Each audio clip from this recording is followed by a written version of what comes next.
Selama ini dagangan karena jualannya baru mulai kuliner, agak lagut loh. Intinya masih tahap berdarah-darah pertahanan, masih sabar itak bak sabi-sabi. Jadi beliau merasakan rencana Jumat ini mau sedekah Jumat berkah.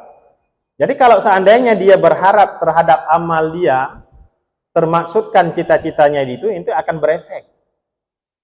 Ketika nanti setelah sedekah tetap jualannya belum laku, kamu dalih ke sedekah. Nah ini yang maksudnya tadi, tidak boleh berpegang kepada amal. Maka kalau dulu pembahasannya kita kan jangan sholat dua gara-gara belum laku. Kalau teori hikam seperti itu.